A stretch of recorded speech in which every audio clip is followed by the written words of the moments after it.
Manchester United are set to sign no one. No deals on deadline day.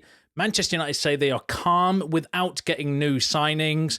Martinez's injury is serious. Garnacho set to stay. All this plus more in today's video as we run through all the latest Manchester United news and transfer news that will keep you right up to date with everything. Welcome to Man United Review. My name's Jamie. Before we get into it, smash a like on the video. And let's jump straight into it. I hope you are prepared for disappointment because I am afraid to say that I have absolutely no positive news for you going through the latest. Let me know though, firstly, I've not done a match reaction yet. I've been waiting actually to do a video today because I kind of expected there might be some movement around transfers. We have had a here we go for Mathys Tel, but to Tottenham that I'm going to run through today as well. An absolute nightmare of a kind of end of the transfer window, I would say, and just not a very good time for United in general at the moment. Performances on the pitch are pathetic. And the fact we're not bringing anybody else in at the time of recording this video is just as pathetic, in my opinion. But we'll run through the latest. But get involved in the comments. What did you think about yesterday's match and performance? I'm just going to summarize it by what Rio said. Same story. Mistakes at the back costing us goals and can't score goals. And that's it. That's the kind of summary of the performance. It's just the same as what it has been all seasons. Can't create anything, can't score goals, and consistently making individual errors at the back, which is costing us games. And, you know, it just is what it is. That's just the nature of our season at the moment as well. And then from bad to worse, how bad was Martinez's injury? That looks really bad. The fact he was in tears, calling to be substituted straight away. You know, Amorim said, let's see. He's going to see the doctor, but they think it's serious. Samuel Lucker since then has come out saying it's unclear if Lisandro Martinez's injury will spur Man United into an 11th hour move for a centre-back before the transfer window closes tonight. Man United fear Lisandro Martinez is out for the remainder of the season in an apparent knee injury, so that could be a season ender for Martinez. And in terms of Samuel Lucker, bringing in another centre-back does not look likely at the moment because the rest of the transfer news I'm going to go through is just very disappointing. That's all I'm going to say about it. So let's run through where are we actually at as it stands at the moment regarding transfer activity. So last night after the game, there was a report from Florian Plettenberg that said Mathys Tel had decided to join Manchester United with immediate effect. Concrete negotiations are underway between United and Bayern Munich. United submitted a loan offer, which Bayern rejected. Bayern are pushing for an obligation to buy or a permanent transfer. So that broke last night from Florian Plettenberg. Then a couple hours later, that was kind of dismissed by a few other sources where they were saying that Mathys Tel will not go to Manchester United. The deal is falling through. So Fabrice Hawkins, Tanzolik, Ben Jacobs, all decent sources, all saying the same thing. Deal off. No such luck regarding bringing in Mathys Tel. Apparently at that time, Bayern were holding out. They wanted either an obligation to buy or a permanent transfer. And then this morning, Fabrizio Romano kind of reinvigorated that story, saying that Mathys Tel is still pushing to leave Bayern Munich on loan. Bayern are insisting on an obligation to permanent deal. All the clubs interested in Tel are still there and calling. Everything is open. So I was kind of thinking, yes, a bit more optimistic. You know, maybe there's still a chance we can get this deal done and get some negotiations in. But then we've had the famous, here we go, Mathys Tel to Tottenham on loan. Here we go. Straight loan, no buy option clause. Agreement reached between clubs and Bayern has accepted player's decision and player on his way with agent. Deal in place, as Florian Plettenberg reported. So Florian Plettenberg broke the story, but he is very good when it comes to Bayern Munich news as well. So we went from, you know, Bayern Munich only wanting an obligation to buy or a permanent transfer to them just doing a straight loan to Tottenham when he wanted to come to United. And I'm very confused about the deal. The only thing I can think of is if they've offered more of like a loan fee or something that we weren't willing to pay, or United have actually pulled out of the race for him and decided to not go for it, which, you know, in my opinion is just craziness when we're in a position where, you know, we've let so many forwards go in the last kind of 12 months. When you think about it, there's 6: Martial, Anthony, Rashford, Pellistri, Greenwood, and Sancho, which is, and we've bought in Joshua Zirkzee. Joshua Zirkzee is the only forward that we've bought in, and we've let 6 go, and we're not going to bring anybody in for Ruben Amorim, who is crying out for goals. We're crying out for creativity and crying out for attackers. And, you know, we can't do just a straight loan for Tel, and he's gone on a straight loan to Tottenham. Like, I don't understand. Obviously, the details will come out eventually around what's actually happened with that deal. But as it stands, Tel's going to Tottenham, and then if things couldn't get bad to worse, Bayern Munich rejected 2 offers from United today to sign Tel. Signing Nkunku is tough and looking unlikely. Man United have also ruled out a move for Leon Bailey. The club are exploring other options. That came from Simon Jones in the Mail. Florian Plettenberg this morning said that Manchester United held talks regarding Leon Bailey again this morning, but Laurie Whitwell has said that we've ruled that kind of deal out, so we're not going for Bailey. Melissa Reddy has said Aston Villa unlikely to let Bailey leave in the transfer window, despite recent checks from Manchester United.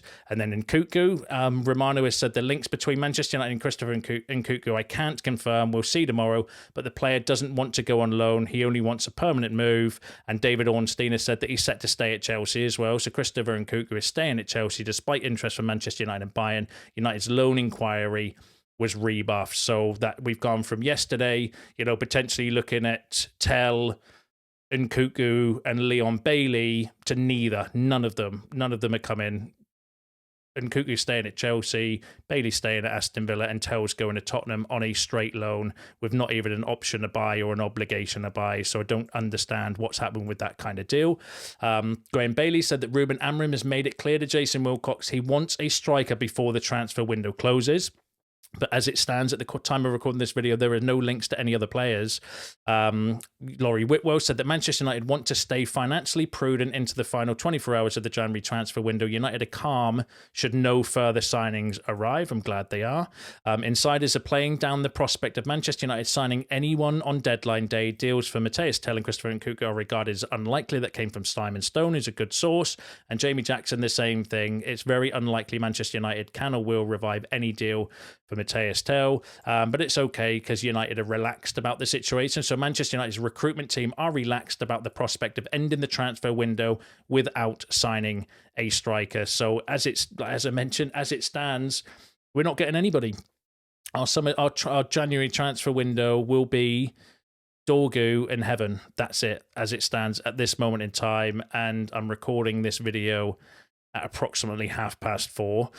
The deadline closes at 11 o'clock, and there's no real kind of leaks unless they are doing something in secret. But, you know, it's deadline day. All the agents are going to be on the phones. Romano's, you know, going to be sipping Red Bull, trying to stay alert to what's going on with his phone and his notifications, I'm sure. And there's not been anything. There's really not. I was expecting something today.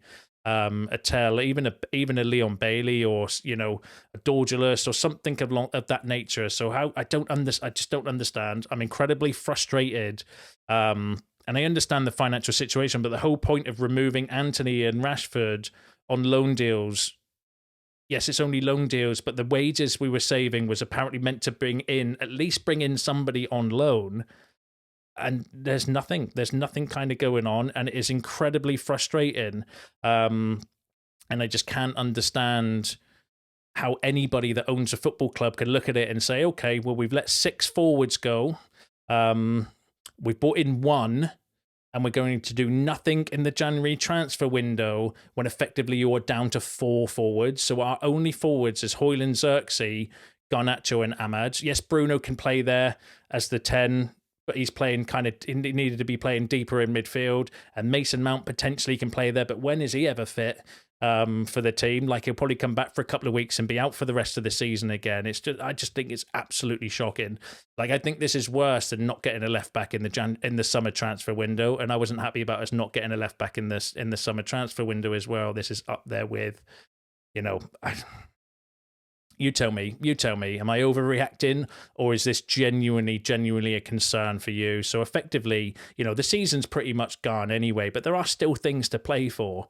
right? And I just think it's Ineos writing the season off, saying, "Oh well, doesn't matter. We're not going to bring anybody in because we'll just rather go for it in the summer." But then who's to say we're going to get deals done in the summer as well? Like that, do you know what I mean? It just makes no sense to me. Makes no sense, especially when you look at like even teams are in the relegation zone fighting for relegations, are signing players and doing deadline day deals, and we're just happy to sit there and say, yeah, okay, we're going to sign you one left back, an 18-year-old backup defender who might actually have to play now that Martinez is injured, and that's going to be the only support Ruben Amorim's going to get this transfer window. I don't know. Let me know what you think in the comments.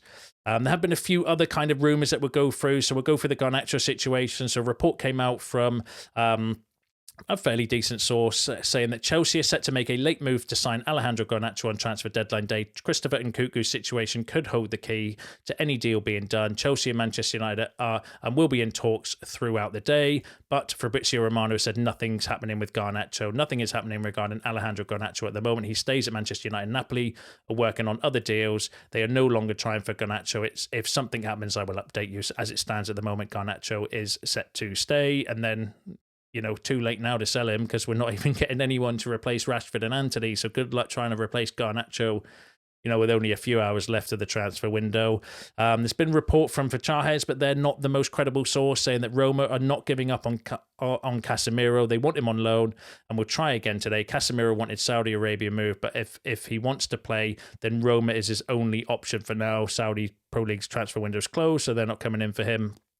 This transfer window, they didn't want him by all accounts. And then Manchester United interested in signing Douglas Luiz, but the prospect of any agreement with Juventus is not close. That came from the Daily Mail. So overall, massively, massively positive. We've just, been stuffed at home or beaten at home by Crystal Palace 2-0 in a absolutely pathetic performance with individual errors and zero creativity in a boring, dull, just soulless affair against Crystal Palace. Lisandro Martínez has injured his knee, could be out for the rest of the season. Brilliant. We're not signing a forward, or we're not looking to bring anybody else in. And not only that, Ineos are cool about it. And that's it. That's the kind of update for you. I'd love to hear your thoughts in the comments. Get involved. Let me know what you think about the situation at the moment. I will be ready to kind of hear your thoughts. Smash a like on the video on your way out. Subscribe to the channel if you are new. See you in the next one.